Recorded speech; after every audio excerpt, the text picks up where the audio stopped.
what's up? Gila banget gua. Hai salam dari Gitu Dong Otakku. Hari ini kita akan react Blue Period yang episode 5. Sebelumnya sorry kalau telat, harusnya kemarin.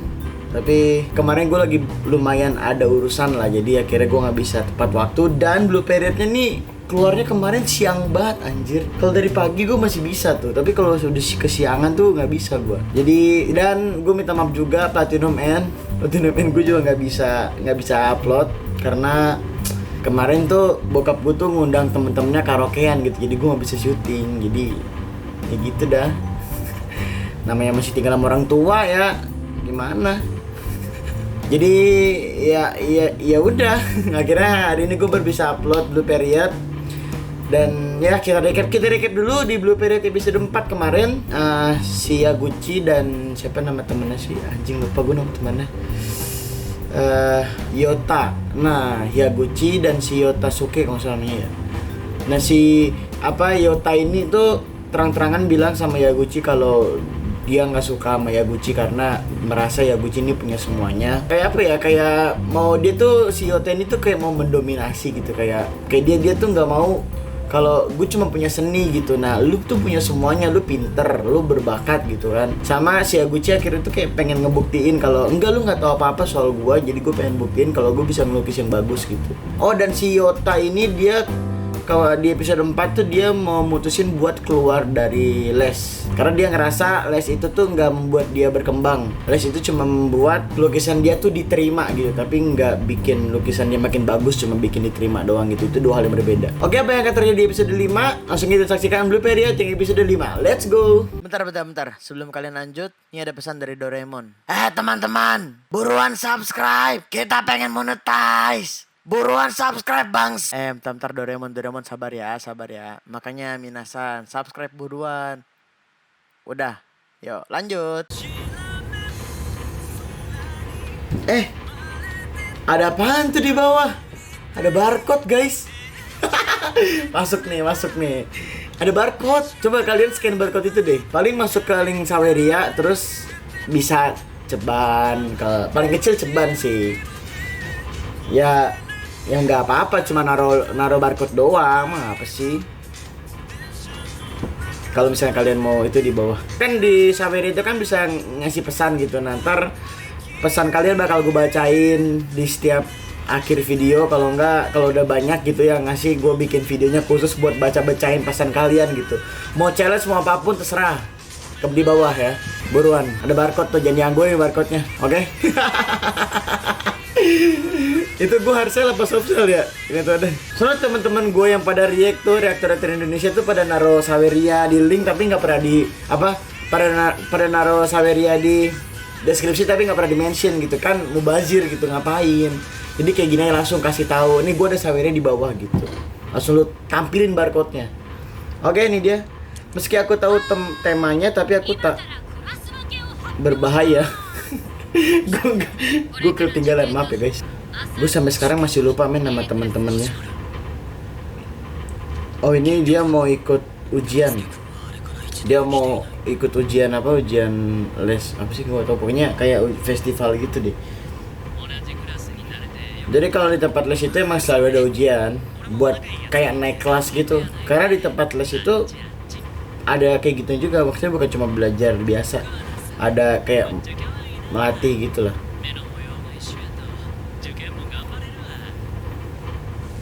Temanya adalah lukis hal berharga kalian. Oh iya, ini bisa macam-macam guys, bisa orang, bisa barang.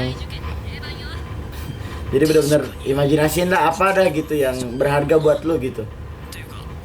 Bisa pemandangan kan berharga gitu, itu suatu hal yang luar biasa gitu. Macam-macam kalau yang kayak gitu.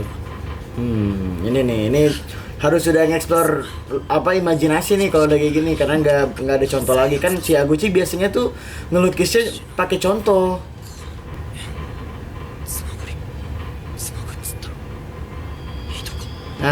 Gambar apa nih ya? Benang ya. Apa anjir? Warna merahnya sih. Kemampuan adaptasimu kurang.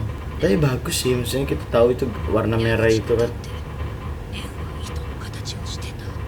Hmm.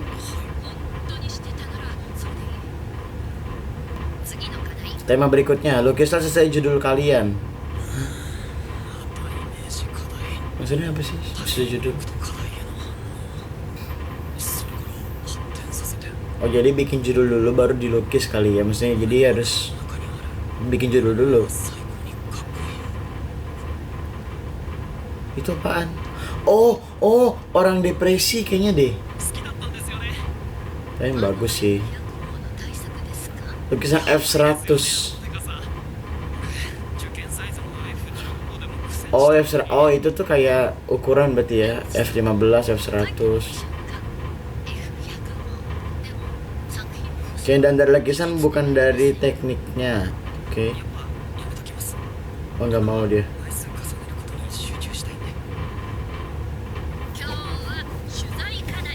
Tema yang pasti apa nih?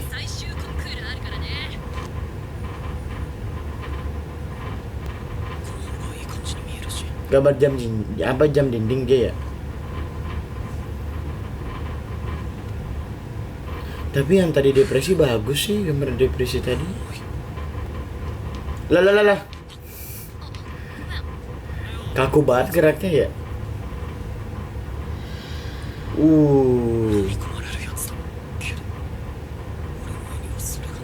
Bagus lukisan ini cewek ini nih anjir.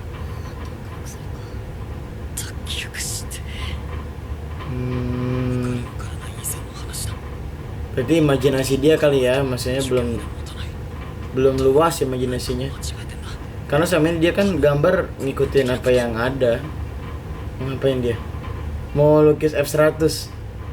Wih. Oke, apa yang akan dia gambar? Tidak ada kata gagal dalam seni.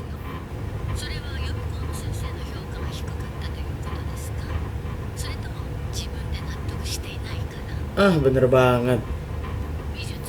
Seni adalah bahasa tanpa huruf. Anjir. Coba singkirkan konsep kegagalan dalam dirimu. Wah, gila keren banget.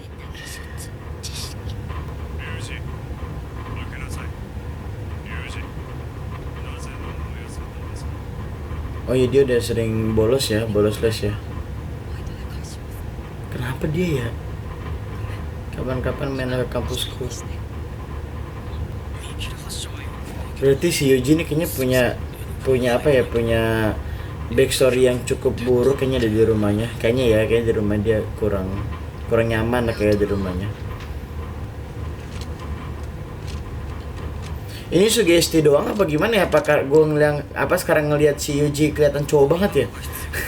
Bahasa emang.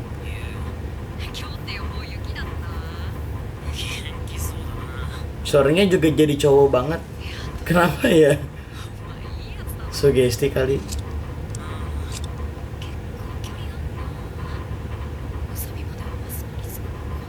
Oh, mereka mau nyamperin si Kamori itu.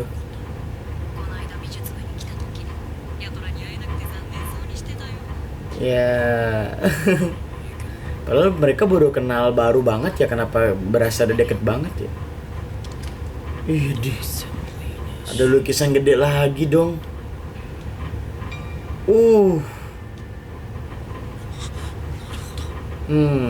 Dapat dia nih. Apa tuh sih kaget gua. Bagus banget gambarnya ya.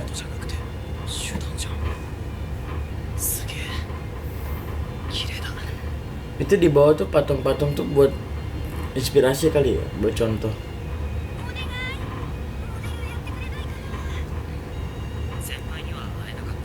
Lah, nggak jadi ketemu anjir. Jauh-jauh ke situ, ngapain? Oke, dia akan menggambar guys. Apa yang akan dibuat?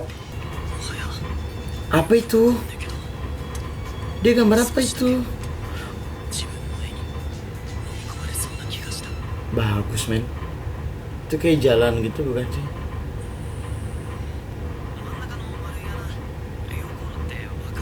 Tungku Sembur.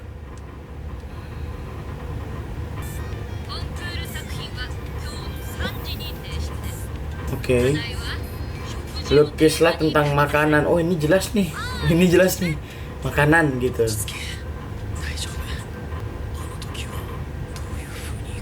Ah, itu dia. Seniman suka gitu tuh. Ketika punya karya yang bagus, akhirnya jadi fokus ke karya itu terus gitu. Dan saya akhirnya jadi ngerasa gue harus kayak gitu lagi, padahal nggak bisa, men. Nyari punya Yatra di mana? Ah, miripnya sama gambar dia. Iya, bener. Aduh, tuh. Gara-gara mentang-mentang dia udah bikin lukisannya bagus tuh jadi pengen ngikutin yang itu lagi. Padahal kan bukan gitu caranya, men. Nggak begitu seninya. Wih, kenapa di kamar dia, anjing, enak banget.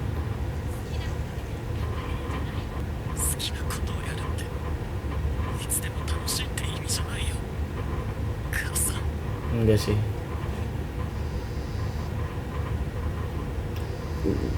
Terlalu overthinking nih kalau menurut gue nih, si Hatorani tipe orang yang terlalu overthinking sih. Oh, si itu. Ah, bener kan? Abis lagi. Elah. Oke, itu dia tadi Blue Period episode 5. Di episode ini si Hatora tuh berhasil gambar sesuatu yang bagus banget di kertas F100 itu. Tapi karena karya dia itu bagus, dia akhirnya jadi nempel di otaknya di kepalanya itu selalu berpikir kalau oke, gue harus lukis kayak gitu lagi. Dan akhirnya lukisan yang terakhir kan mirip banget, cuma mataharinya jadi mulut gitu. Apaan sih, aneh gitu kan. Aneh lah kalau yang itu aneh. Kebanyakan seniman tuh gitu, guys. Jadi kebanyakan tuh seniman dia udah punya karya yang bagus gitu, viral gitu, udah punya karya yang booming gitu. Akhirnya dia jadi punya beban ekspektasi gitu. Contoh. Gua punya lagu hits gitu. Kembali lagi gue akan ngomongin lagu karena gue taunya industri musik, yang gue ikutin tuh industri musik gitu. Contoh lah, gue punya lagu hits gitu. Lagu hits gue tuh tentang sedih banget gitu, kayak dalam banget. Terus suatu hari gue mau coba untuk bikin musik senang, happy gitu. Udah pasti musik happy gue nih gak akan diterima sebanyak musik sedih gue. Dan orang-orang yang suka denger gue gara-gara gue nyanyi lagu sedih gak akan bisa nerima gue ketika gue nyanyi lagu yang happy dan on beat apa segala macem, yang vibe-nya seru gitu. Nggak bisa. Karena orang tuh udah punya ekspektasi kalau lu tuh bakal bikin hal yang sedih. Karena ketika gue nyanyi lagu sedih tuh gue menghayati banget apa segala macem. Tapi giliran gue nyanyi happy tuh enggak. Nah, sama kayak lukisan kayak gini juga tuh. Pokoknya semua seni tuh kayak gitu. Ketika lu udah bikin sesuatu yang bagus nih, kita sebagai pelaku seninya, kita akan selalu berusaha untuk mencapai yang ini. Kalau di musik tuh namanya one hit wonder. Jadi sekali hits udah itu doang. Habis itu nggak punya lagu yang bagus lagi sama sekali, dan akhirnya jadi ekspektasi orang-orang, dan akhirnya sebagai pelaku seninya juga jadi beban gitu. Anjing, gua gitu kok bisa bikin bagus banget, tapi kenapa sekarang gua enggak? Itu beban, men. Itu beban. Dan itu kayaknya yang lagi dirasain sama si Yaguchi ya, karena dia bilang kan, karena aku melakukan sesuatu yang aku suka bukan berarti aku selalu senang. Menurut gua enggak sih. Menurut gua kalau lu ngelakuin sesuatu yang lu suka, lu pasti senang. Cuma masalahnya ekspektasi lu dan pikiran lu itu yang ngebuat lu nggak senang. Anjing, keren ya kata gue ya. Jadi kalau lu ngelakuin apa yang lu suka nih, ya lu harusnya senang sih. Dan yang bikin gak senang itu lu sendiri. Yang bikin gak senang tuh pikiran lu. Yang gak bikin senang tuh ekspektasi lu, kayak enggak, gue gitu bisa bikin lebih bagus kok, gue sekarang jelek gitu. Dan itu yang bikin lu akhirnya gak senang. Padahal mah ya enjoy aja dan nikmati proses. Di seni tuh penting banget lo buat nikmatin proses, tuh penting banget. Kalau lu gak nikmatin prosesnya, mau secinta apapun lu sama seni itu susah sih. Kalau lu cuma berharap hasilnya bagus, gak bisa. Seru sih, gue cukup suka sih di episode ini. Dan setiap ibu gurunya kalau ngomong tuh selalu ibu gurunya itu kalau ngomong selalu bener, anjir. Maksudnya selalu nampol gitu. Nah, gurunya kan bilang tidak ada kata gagal dalam seni. Terus Yaguchi merasa, tapi aku sudah sering gagal. Nah, di sini gurunya bilang, apa maksudmu kamu sering dapat penilaian rendah dari guru lesmu? Nah, si Yaguchi tuh ngerasa itu gagal. Si gurunya tuh bilang, Enggak, itu kan gagal. Ya itu cuma lu dapat nilai rendah doang, dan itu tuh bukan berarti lukisan lu jelek. Itulah makanya gue bilang di episode kemarin lagi gue bilang seni itu tuh nggak bisa dinilai dengan angka gitu loh. Maksudnya menurut lo bagus, menurut lo angkanya 9, belum tentu menurut orang lain itu 9. Dan begitu juga kalau jelek, menurut lo nilainya jelek gitu ya, misalkan dapat nilainya 6 gitu, belum tentu orang lain tuh nilainya 6 semua. Karena seni itu bukan ilmu pasti yang udah pasti jawabannya, bukan. Dan seni itu bebas gitu. Jadi kalau lu terlalu overthinking sama seni, ya lu akan kemakan sendiri sama seni itu. Anjing, keren banget kata gue. Makanya kalau misalkan lu terlalu overthinking nih sama seni nih, lu terlalu berpikir keras banget soal seni, lu akan termakan sendiri dengan seni itu. Enggak, gue harus bisa bikin yang lebih bagus, gue harus bisa lebih diterima sama orang. Enggak sih, soalnya kata gurunya juga yang lebih penting tuh lu nerima seni lu dulu, baru bisa ke orang lain gitu. Kalau misalkan lu cuma bikin seni untuk nyenengin orang lain tapi diri lu nggak senang, saat itulah lu akan termakan oleh seni lu sendiri. Karena melakukan kesenian jadi nggak fun gara-gara lu terlalu mikirin orang lain. Padahal seni itu di diri kita. Anjir, keren. Oke, mungkin dulu minasan video kali ini, dan sampai jumpa di video berikutnya. Sayonara.